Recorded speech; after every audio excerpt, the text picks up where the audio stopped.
Cadet college ভর্তি পরীক্ষায় একটা সমস্যা প্রত্যেক স্টুডেন্টের মধ্যেই দেখা যায়, স্পেশালি যখন তারা গণিতের উত্তরপত্রে অ্যান্সার করতে যায়। সঠিকভাবে উত্তর করতে না পারলে, স্ট্র্যাটেজি কৌশল যদি ফলো না করে, তাহলে সেক্ষেত্রে কিন্তু ক্যাডেট কলেজের মতো কম্পিটিটিভ এক্সামে এইস করা অসম্ভব।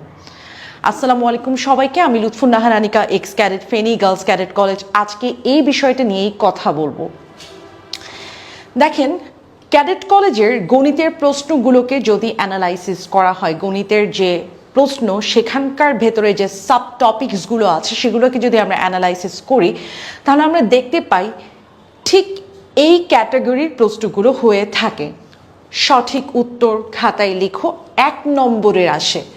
হ্যাঁ, এবং এরকম 1 নম্বরের টোটাল 10টা প্রশ্ন দেয়। এটা দেয় মেইনলি পাটিগণিত সেকশন থেকে, এবং পাটিগণিতের বেসিকলি নিজেদের টেক্সট বুক থেকে, ক্লাস 6-এর টেক্সট বুক থেকে ডিরেক্ট প্রশ্ন দেয়া হয়। দেখা যাচ্ছে হয় ডিরেক্ট, না হয় কিছুটা মিল রেখে। সো এখানে কিন্তু সঠিক উত্তর খাতায় লিখো এই সেগমেন্টটা অ্যান্সার করতে কিন্তু স্টুডেন্টদের বেশি সময় লাগে না, যেহেতু বইয়ের সাথে মিল খুঁজে পাওয়া যায়। সেকেন্ড, সংক্ষিপ্ত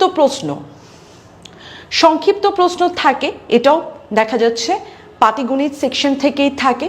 2 মার্ক করে থাকে, টোটাল 5টা প্রশ্ন মেইনলি। এটা আমি একটা স্ট্যান্ডার্ড কোয়েশ্চেন অ্যানালাইসিস করছি। সো যারা এই ভিডিওটা দেখছি, আমরা যদি প্রিভিয়াস ইয়ার্সের স্পেশালি 2021, 23 এবং আমরা যদি 18, 19, 22 মেনশন করছি না, কারণ 22-এর কোয়েশ্চেনটা অ্যাকচুয়ালি স্ট্যান্ডার্ড মেনটেন করেনি, এবং এটাও শোনা গেছে 22-এর কোয়েশ্চেন নিয়ে রীতিমতো HQ-তেও আসলে বিতর্ক হয়েছে।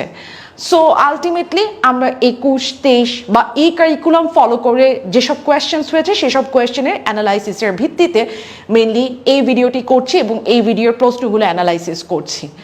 সো এখানে কিন্তু সংক্ষিপ্ত প্রশ্ন আছে, 2 গুণ 5, এখানেও 10, 10, 10, 20 মার্ক কিন্তু ইজিলি বইয়ের কনটেক্সট থেকেই আসে। সো ইজিলি একজন স্টুডেন্ট কিন্তু সহজেই মার্কস তুলতে পারে। আমরা যদি পরবর্তীটা দেখি, সঠিক উত্তর খাতায় লিখো, এখানেও 1 গুণ 10 বীজগণিত সেকশন থেকে আসে, এবং এটাও কিন্তু ইজি, কারণ এমন প্রশ্ন দেওয়া হয় যেখানে ইজিলি ক্যালকুলেট করতে পারে। বেসিক ভালো থাকলে খুব সহজেই এই কোয়েশ্চেন্সগুলোর অ্যান্সার করা যেতে পারে।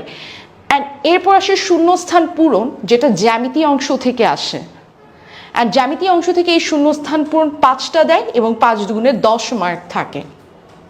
সো মোট এই 40 মার্ক একটা স্টুডেন্ট অনায়াসে অ্যান্সার করতে পারে, এবং ক্যাডেট কলেজ এক্সামে গণিতের পাস নম্বর কিন্তু 40 এবং 40 ওঠাতে পারে। অর্থাৎ আমরা যদি 3 ঘন্টার পরীক্ষার কথা বলি, আমি গণিতে বলবো 1 ঘন্টা শুধু সময় দিতে। এবং এই যে এই প্রশ্নগুলোর কথা বলছি, যদি একটা স্টুডেন্ট কেয়ারফুলি এইভাবে করে প্রশ্ন অ্যানালাইসিস করে সলভ করে, তাহলে সে কিন্তু খুব সহজেই 20 মিনিটে এই 40 মার্ক কিন্তু তুলতে পারবে।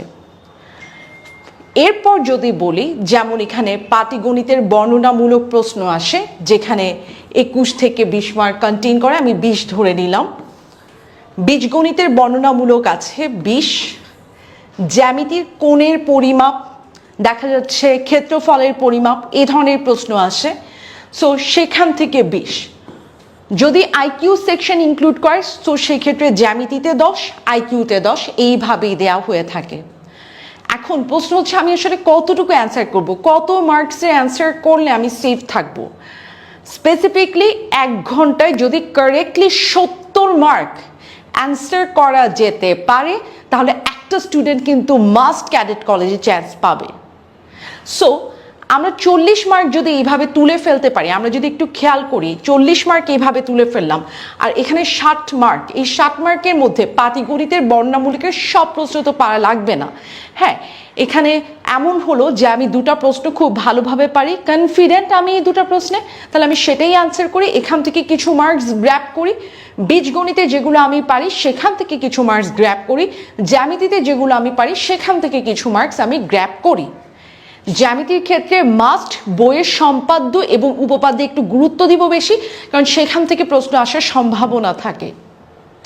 সো বেসিকলি সেভাবেই যদি অ্যানালাইসিস করে আমরা এক্সামটা দিই, আমাদের জন্য কিন্তু খুব সহজেই আমরা কিন্তু ক্যাডেট কলেজের এক্সামটা এইস করতে পারি।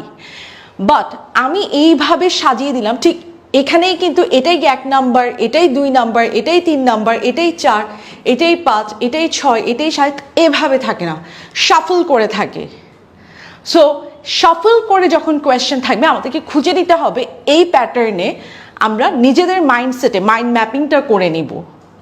সো আমরা যখন মাইন্ড ম্যাপিং করে নিব তখনই কিন্তু আমরা ইজিলি সেগ্রিগেট করার পর এইভাবে কিন্তু অ্যান্সার করতে পারি। সো আমি এই কৌশলটা শিখিয়ে দিলাম এবং বাচ্চাদেরকে বলবো এভাবে তোমরা কিন্তু পরীক্ষার জন্য প্র্যাকটিস করো।